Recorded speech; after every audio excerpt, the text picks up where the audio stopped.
दर्शकों, हम आपको बता दें कि एआई आपके स्मार्टफोन में उपयोग होने वाली कई सुविधाओं को सक्षम करता है।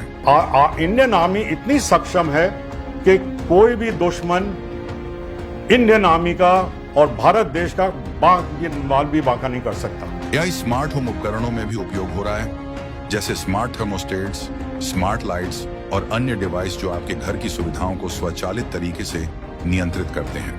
और internet of things activity based है। नाउ इनका जो बेस है वो है एआई, आर्टिफिशियल इंटेलिजेंस। आप इंडिया क्रिकेट मैच फाइनल देख रहे हैं दुबई में, और आपको चाहिए पुराने क्रिकेट मैच में क्या दृश्य थे, वो आप वर्चुअल रियलिटी के साथ, इस रियलिटी के साथ ऐड कर सकते हैं। वर्चुअल रियलिटी जो विगत हो चुकी है, और ऑगमेंटेड रियलिटी आप अपनी जो आज की रियलिटी उसको आप ऑगमेंट कर रहे हैं, बढ़ा रहे हैं। इसी विषय में आज हम एआई के विशेषज्ञ इंटरनेट ऑफ थिंग्स के बारे में पूरी जानकारी कर्नल राकेश शर्मा और सुधीर तोमर की वार्ता से जानेंगे। आपके अपने न्यूज चैनल बात आज की पर पूरा वीडियो देखने के लिए चैनल को सब्सक्राइब करें और फेसबुक, इंस्टाग्राम पर हमें फॉलो करें। और रात्रि 9:30 पर हमारे आरएम चैनल नंबर 21 और रेडियंट चैनल नंबर 251 पर यह प्रोग्राम लाइव रहेगा। बात आज की चैनल के कार्यक्रम शख्सियत में मैं सुधीर तोमर आप सभी का हार्दिक स्वागत और अभिनंदन करता हूं। आज हम आपको जिस शख्सियत से मिलवाने जा रहे हैं वह है अजमेर के सेंट एंसलम स्कूल के पूर्व छात्र और नाम है कर्नल राकेश शर्मा। बात आज की के दर्शकों को मेरा सादर और सप्रेम नमस्कार। 1970 का समय वो समय था जब कर्नल शर्मा आईआईटी खड़गपुर में एडमिशन लेते हैं, और एडमिशन लेने के बाद, ग्रेजुएट होने के बाद भारतीय सेना में 26 वर्षों से अधिक आपने सेवा दी है। आपने कंप्यूटर साइंस और मैनेजमेंट में डॉक्टरेट करने के साथ साथ पावर लिफ्टिंग में भारत का प्रतिनिधित्व किया है। भारतीय सेना में कार्यरत रहते हुए सैकड़ों एनसीसी कैडेट्स को भारतीय सेवा में प्रवेश हेतु ट्रेंड भी किया है। सेना की सिग्नल कोर में कार्यरत रहते हुए आपके नेतृत्व में टेक्निकल टीम ने सियाचिन में इनमार सैटेलाइट लॉन्च कर भारत की सुरक्षा को मजबूती प्रदान की, और इसी के साथ साथ सेंट्रल कमांड में इलेक्ट्रॉनिक एक्सचेंज की स्थापना भी आपके नेतृत्व में ही की गई। सर, ये जो आपने इतनी गौरवान्वित करने वाली उपलब्धियां प्राप्त की हैं, इसको देखते हुए मुझे ये बतलाइए कि ये आपको जो बैकअप है, जो कारक कौन से रहे जिन्होंने आपको अचानक सेंट एंसलम के सामान्य बच्चे से सेना में इतने उच्च पद तक ले जाने में सहयोग किया? सुधीर, जिंदगी बहुत कुछ सिखा देती है। एक गरीब परिवार में पैदाइश के पश्चात मैंने अपने माँ बाप को दिन रात मेहनत करते देखा। मेरे पापा रेलवे में ड्राइवर थे। उस समय कोयले और आग का ज़माना था। सर्दी गर्मी में उनका पसीना बहते हुए देखा। मदर को ना पढ़ाई होने के बावजूद भी मेरा होमवर्क कराने में सहायक देखा। इनसे लेकर के शिक्षा, मैंने सोचा, मैं डिटरमिन्ड था कि मैं अपने माँ बाप को गौरवान्वित करूँगा। मैंने मेहनत करी। उस समय बंसल ट्यूटोरियल वगैरह कुछ नहीं होते थे। हमने अपने लेवल पे मेहनत करी, और मैं आपको बता देता हूँ कि सन 1970 में रिकॉर्ड अजमेर के सेंट एंसलम स्कूल में 5 छात्र शामिल हुए थे। इसमें डॉक्टर राजीव सांगल जो आईआईटी कानपुर डीन के थे, रवि माथुर जो डिसइन्वेस्टमेंट सेक्रेटरी थे जेटली के, डॉक्टर विनय जैन, मैं स्वयं और इंदर सेन मूलचंदानी, ये 5 बच्चे आईआईटी में शामिल हुए थे। रिकॉर्ड था ये। और सेंट एंसलम उस समय शिक्षा के माध्यम में मैकमोहन शील्ड लेने में अग्रणी था। मैं 70 में आईआईटी खड़गपुर गया। दुर्भाग्यवश 71 में मुझे बिट्स पिलानी ज्वाइन करना पड़ा, क्योंकि 70 से आईआईटी खड़गपुर में नक्सलाइट ट्रबल शुरू हुआ था। कानून सन्याल का वो जमाना जब रात दिन नक्सलाइट हम पढ़ने वाले बच्चों को तंग करा करते थे। नॉट लुकिंग बैक, पिलानी आकर के हमने मेहनत करी और पिलानी से ग्रेजुएट होने के बाद मैं आपको बताता हूं कि इस जैसा सिस्टम जहां choose your own time table, choose your own teacher, choose your own schedule, choose your own courses, ऐसा कहीं नहीं है। इसके अलावा जो है वो है Massachusetts institute of technology, USA. Graduate करने के बाद क्योंकि मैं खेलों में दक्ष था, मैंने आर्मी के लिए अप्लाई किया और फर्स्ट राउंड में ही मैं सेलेक्ट हुआ। मैंने सिग्नल कोर ज्वाइन करी। सिग्नल कोर, मैं आपको बता दूं, सेना का दिल है। कम्युनिकेशन बगैर कमांडर बेकार है। कम्युनिकेशन बगैर आपसी भाईचारा, आपसी ऑर्डर्स वगैरह नहीं जा सकते। Not only communication, cyber security signals की देन है। साइबर सिक्योरिटी छोड़िए, computers first generation, second generation, super computer, परम, उन सब पे हमने सिग्नल्स में रहते हुए काम किया। हमारे ज़माने में जब हमने सिग्नल ज्वाइन करी थी, घुमाने वाले स्ट्राउजर एक्सचेंज टेलीफोन होते थे, बहुत टाइम लगता था। फिर जब मैं OC1 बना सेंट्रल कमांड लखनऊ में, उस समय आए थे electronic private automatic branch exchange, जो STD, PCM, TDM टेक्नोलॉजी पे आधारित है, और इनमें बहुत खूबियां थीं। हमने पूरे सेंट्रल कमांड में, जिसमें मऊ के infantry school, college of combat, military college of telecom engineering सब शामिल हैं। इसके अलावा जबलपुर, इसके अलावा मिसाइल सेंटर, सारी जगह मध्य प्रदेश, बिहार, उड़ीसा एरिया में सारी जगह कम से कम 26 इलेक्ट्रॉनिक प्राइवेट ऑटोमेटिक एक्सचेंज लगवाए। यही नहीं, तकदीर मेरी थी, मैं कारगिल ऑपरेशन के दौरान लद्दाख में पोस्ट हुआ था, 2IC 3 infantry div signal regiment, और as luck would have it, मैं आपको लद्दाख की वो सख्त लाइफ के बारे में बताता हूं जो सिग्नलर्स के लिए बहुत मुश्किलदायक होती है। Telephone line 1500 kilometre, porous border, Pakistan भी आ सकता है, चाइना भी आ सकता है, वो लद्दाख का था। अब -50 डिग्री पे अगर लाइन टूट जाए और कमांडर का ऑर्डर नहीं हो तो बड़ा मुश्किल होता है। सिग्नल्स वाला उस समय जहां फर्श बर्फ का, जहां छत बर्फ की, केवल साइड वॉल ईंटों की या कंक्रीट की होती हैं, तो उस समय निकलता है बाहर और लाइन को रेगुलेट करके, लाइन को टेस्ट करके, लाइन को ज्वाइन करके कमांडर को अपने ऑर्डर्स देने में सक्षम करता है। यह बहुत मुश्किल चीज थी। अब हमने अपने तजुर्बे का इस्तेमाल किया, पढ़ाई का इस्तेमाल किया, और CGM जम्मू कश्मीर से बात हुई।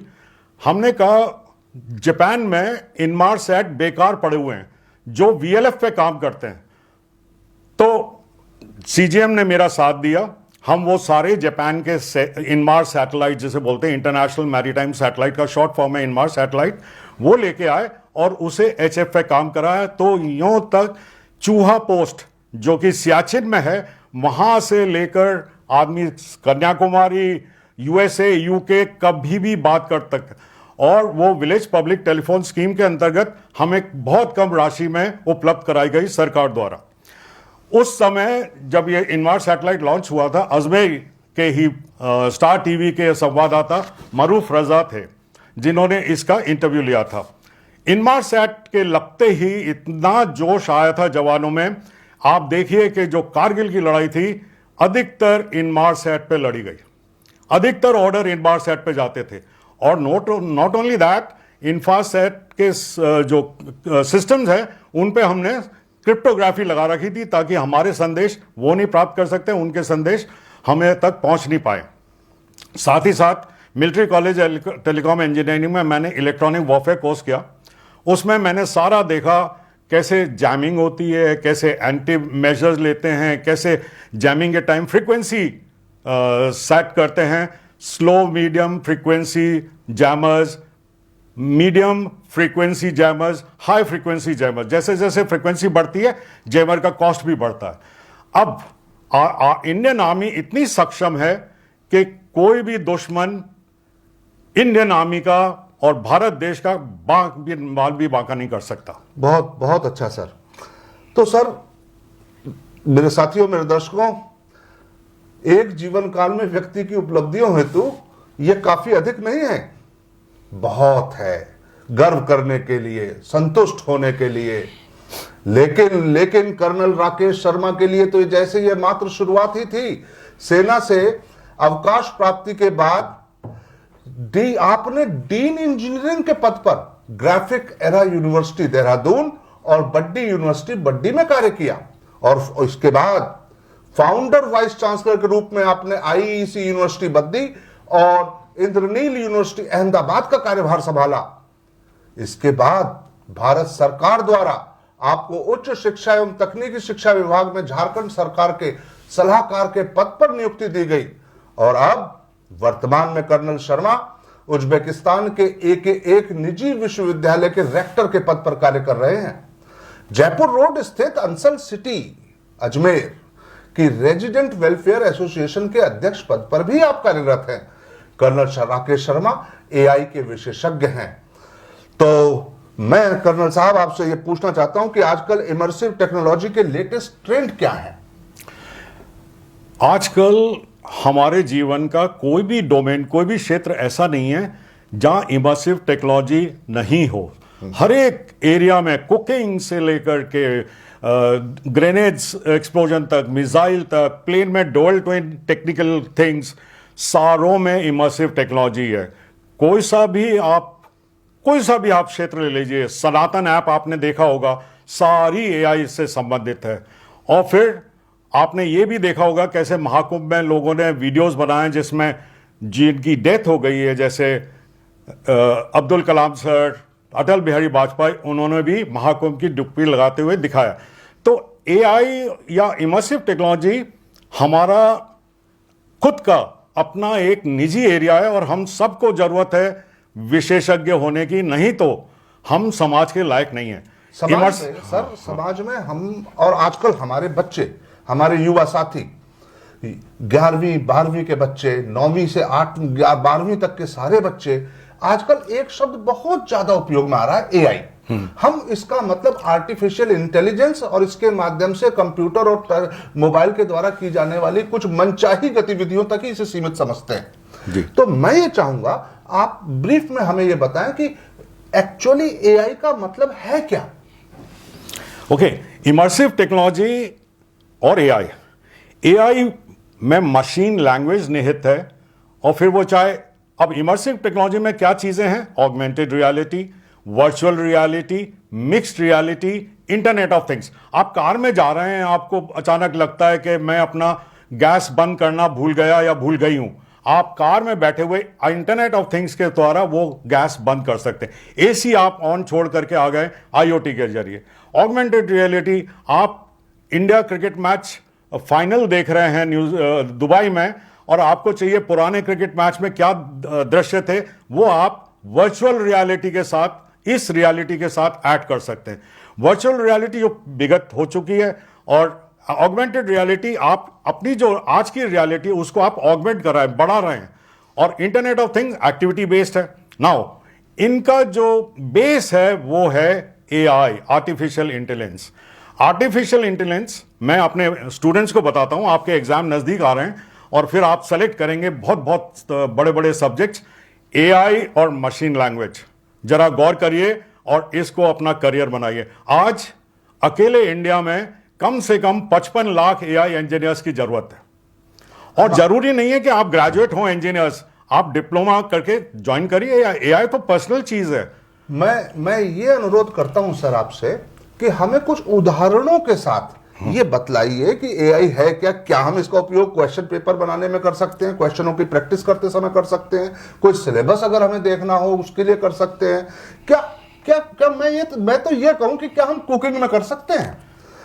तो हम कहां कैसे उपयोग? सुधीर, एआई एक ऐसी चीज है, गृहिणी भी यूज कर सकते हैं। लेटर से मेरे को रसमलाई बनाना नहीं आता है, मैं अपने वार्ता के बाद मैं दूंगा कुछ वीडियोस जहां वो पक्का बताएंगे कि कैसे रसमलाई बजाती है। लेटर से आपको प्राइम मिनिस्टर को देखना है स्विमिंग करते हुए, आप अपना क्वेश्चन क्वेरी टाइप करिए और आपके पास वो पिक्चर आ जाता है जिसमें प्रधानमंत्री मोदी, मेरे पास अभी एक कंप्यूटर में दर्ज है, भंगड़ा करते हुए, वो मैंने अपने लेवल पे बनाया। आप कोई सा भी अनुमान लगा सकते हैं। और तो और मैं वेट लिफ्टर रहा हूं, आप ये सोचिए जैसे मेरे को अपना शेड्यूल बनाया, आजकल की गर्ल्स हैं जो वेट रिडक्शन, बॉयज भी हैं वेट रिडक्शन के लिए शेड्यूल बनाते हैं। आप एआई को टाइप करिए, I am 93, I want to reduce to 75, please give me a 4-day workout schedule of 2 hours। Seconds में आपको आएगा मंडे में क्या करना है, ट्यूसडे को क्या करना है, Wednesday rest, Thursday Friday Saturday Sunday rest, और फिर उसके साथ वो योगा देगा, उसके साथ डाइट भी देगा कि अंकुरित करना है। अब हम लेते हैं दूसरी चीज, मेडिकल। मैं उज्बेकिस्तान से आ रहा हूं। उज्बेकिस्तान में एक MIOTC सेंटर है जिसका हेडक्वार्टर्स चेन्नई में है, बेस्ड है, बहुत बड़ा हॉस्पिटल है। वहां पे छोटे मोटे हॉस्पिटल हैं।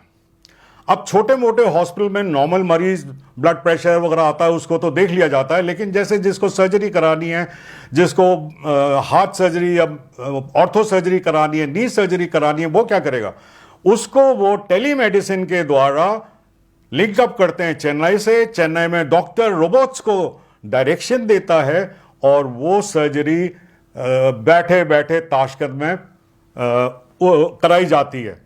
यहां मैं इतना बता देता हूं, बहुत पहले अजमेर की डॉक्टर हैं गरिमा मेहरा, वो डायरेक्टर थी Tashkent institute of medical sciences के, और अभी भी अजमेर का एक बंदा है जो हस्बैंड मेमोरियल से पास आउट हुआ है, वो इंडो उज्बेकिस्तान ग्रुप का सेक्रेटरी है, आनंद चौरसिया। तो AI के जरिए, अब लेटर से आपके पास कोई दुकान नहीं है, मेडिसिन नहीं है, या आप उससे पूछ लीजिए मेरे को घरेलू उपचार बता दीजिए गैस का, वो आपको एकदम बता देगा कि पुदीने का पानी लो, ये करो, XYZ करो, सारा मेडिसिन में जितना। अच्छा, फिर एक्सीडेंट हो जाता है पहाड़ पे जहां डॉक्टर्स वगैरह नहीं है, तो ह्यूमन मशीन इंटरफेस के जरिए AI वो सिग्नल कैच करता है कि इसको क्या हो गया, एक्सीडेंट कहां, कौन सी GPS के थ्रू एक्सीडेंट कहां हुआ, किस जगह हुआ, और फिर टेलीमेडिसिन के जरिए उसका उपचार किया जाता है, फर्स्ट एड दी जाती है, और फिर बाद में उसको एयरलिफ्ट करेंगे या कुछ करेंगे। ये हमारे इंडियन आर्मी में भी, लद्दाख में जहां ऑक्सीजन की इतनी कमी है कि आप सोचिए घुटने वीक, मेमोरी वीक, सब वीक हो जाता है, वहां पे भी अपने इंडियन आर्मी के जवान डटे हुए हैं बेतहाशा किसी भी टक्कर का सामना करने के लिए, किसी भी उपद्रव या कुछ भी हादसा हो उसका सामना करने के लिए। ये सब AI के जरिए, इनमार्सैट भी AI के जरिए आपकी पोजीशन बताता है। मिलिट्री में इसकी जरूरत बहुत जगह है। ड्रोन, आपका ड्रोन AI बेस्ड है, वो सेंस करता है, सेंस करने से उसे पता लग जाता है कि यहां पे दुश्मन का कैंप है, क्या है, ऑटोमेटिकली मिसाइल को डायरेक्शन दिया जाता है और मिसाइल उस टारगेट पे होम कर जाती है। आप ये देखिए, ड्रोन छोड़ दीजिए, माइंस में कितने हमारे जवान, 17 ग्रेनेडियर्स के कम से कम 17 जवान 62 की लड़ाई में माइंस से द्वारा हताहत हुए थे। किसी का पैर चला गया, किसी का हाथ, किसी का आंख, कितना दुखद बात है। उसके बाद फिर बंदर, फिर कुत्तों को यूज किया गया। अब AI रोबोटिक के जरिए टैंक के आगे चलता है और वो पता लगा लेता है कि यहां पे माइन है, और माइन को निष्पादित करने का काम एंटी टैंक मिसाइल करता है, या टैंक करता है, या खुद ही AI कर देता है अपने ड्रोन के द्वारा। तो इस तरह की मिलिट्री उपलब्धि AI में, तो जितना मिलिट्री आपने फिल्म देखी होगी, बॉर्डर्स और ये सारा, अधिकतर जगह AI बेस्ड है। दुश्मन क्या कर रहा है, आपने एक ईगल बनाई और ईगल जाकर के देख लेती है कि क्या क्या बना। हर व्यक्ति इंफ्रारेड के हीट सिग्नल भेजता है, उस ड्रोन को कैप्चर होते हैं और ड्रोन पता लगा लेता है कि वहां पे एक प्लाटून है, एक कंपनी है, एक बटालियन है। अकॉर्डिंगली फिर हम अपना अटैक प्लान बनाते हैं। ये है AI का कमाल मिलिट्री एरिया में। ये कमाल बहुत अच्छा है। मिलिट्री में सलाम है AI को। विज्ञान के क्षेत्र में हम गौरवशाली महसूस करते हैं अपने आप को कि हमारे पास AI की ताकत है। लेकिन क्या आप ये नहीं समझते कि जब AI घरों में और बच्चों के, और जवान होते बच्चों के हाथ में जाएगी तो उसके कुछ खतरे भी हैं। उनसे कैसे संयमित तौर पर हम उपयोग में लाएं, इसके लिए आप क्या सलाह देंगे? कहना सही है सुधीर, ये एटम बॉम्ब जैसा है, फायदे के लिए भी इस्तेमाल हो सकता है और घाटे के लिए भी। आज आप देखें, टीचर्स कम सैलरी पे आते हैं, उनका जो नॉलेज होता है वो अच्छा नहीं होता। लेट अस से Boyle's law, what is Boyle's law? अब टीचर ने कुछ समझाया, आपको समझ में नहीं आया, आप AI का सहूलियत लीजिए, व्हाट इज बॉयल्स लॉ। अब हम बात करते हैं, आप एक कॉलेज के डायरेक्टर हैं, मैनेजमेंट है, आपको एक यूनिवर्सिटी खड़ी करनी है, आप वहां पे BBA कोर्स चलाना चाहते हैं AI के जरिए, AI एंड ML में। आप AI को दीजिए काम, please draft a syllabus for 6 semester 2 years course, 3 years course, and give me its credit. वो आपको चंद सेकंड में पूरा 6 सेमेस्टर का सिलेबस दे देगा। फिर आप बोलिए मेरे को डिटेल सिलेबस दीजिए सब्जेक्ट वाइज, वो डिटेल सिलेबस कहेगा। फिर टीचर्स हैं, वो कहेंगे अच्छा मेरे को लेसन प्लान दो, लेसन प्लान भी ये बना देता है। टीचर्स को फिर नहीं समझ, अब मेरे को लेसन स्क्रिप्ट दे दो, तो लेसन स्क्रिप्ट भी वो तैयार करता है। मैं जब उज्बेकिस्तान में, मैं अभी भी हूं, मैं जब उज्बेकिस्तान में था, आप विश्वास करें मेरे को मैथ्स के टीचर ने बोला मल्टीपल चॉइस क्वेश्चन नहीं बना सकता एआई। मैंने उसके सामने 15 multiple choice question quadratic equations के बना के दिखाए। कोई ऐसा क्षेत्र, शिक्षा के क्षेत्र का कोई ऐसा एरिया नहीं है जो एआई नहीं कवर करे। अब कई बार ये एआई बच्चे यूज करते हैं टीचर को कंफ्यूज करने के लिए। सर एआई ये कहता है, सर ये पाइथन के प्रोग्राम आप ले लीजिए, पाइथन के प्रोग्राम अनेक तरह से लिखा जा सकता है। तो वो बच्चा खड़ा होता है कि सर ये गलत है, मेरा एआई ये बोलता है। अब अगर टीचर केपेबल नहीं होगा, टीचर को एआई का ज्ञान नहीं होगा, तो वो तो वहां पगला जाएगा। तो एआई शिक्षा के क्षेत्र में बहुत जरूरी है। अब आते हैं बात करने की, कैसे मुझे गर्लफ्रेंड के बारे में बताना है कि वो क्या कर रही है। एआई कर सकता है, एआई के पास सॉफ्टवेयर है, वो ट्रेस कर सकता है कि कहां आपकी गर्लफ्रेंड, और बहुत सारे लेटेस्ट गालियां क्या हैं। फिर आपने देखा होगा आजकल बहुत सारे रील्स बन रहे हैं जहां किसिंग करवा देते हैं, दैट इज ऑल एआई। ये है खतरनाक। जो बच्चे या जो बड़े बूढ़े इसके यूज करते हैं वो अपनी बुद्धि को विनाश के कगार पे लेके जा रहे हैं। ये तो बच्चे आगे नहीं तरक्की कर पाएंगे। से हम इस बात को समझते हैं कि ये एक वरदान भी है, लेकिन अगर इसे गलत तरीके से उपयोग करें तो एक अभिशाप भी साबित हो सकती है। तो मेरे युवा अभिभावकों, मेरे साथियों और युवा होते बच्चों, महत्वपूर्ण यह है कि नई सूचना क्रांति, नए विज्ञान, नए ज्ञान का हम कैसे सहज सरल तरीके से उपयोग जीवन में करते हैं। यह बहुत महत्वपूर्ण है कि हम एक पॉजिटिव सोच के साथ आगे बढ़ें।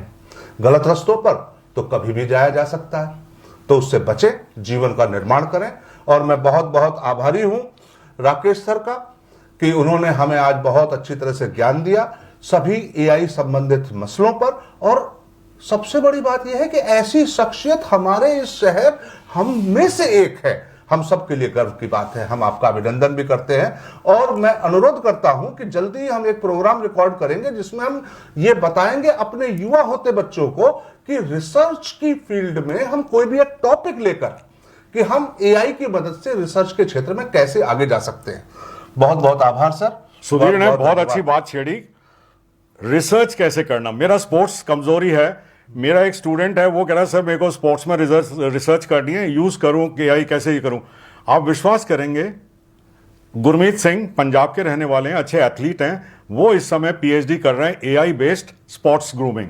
सारे कोई सा भी एरिया आप देख लीजिए और आप में एआई में आप बहुत बहुत अच्छे होने चाहिए। एआई में there is no scope of relaxing. तो जल्दी हम अगले एक और एपिसोड में मिलेंगे सर से और बात करेंगे कैसे रिसर्च की फील्ड में एआई का उपयोग कर हम अपने कामों को आसान कर सकते हैं। धन्यवाद, हार्दिक आभार। बहुत बहुत धन्यवाद, थैंक यू।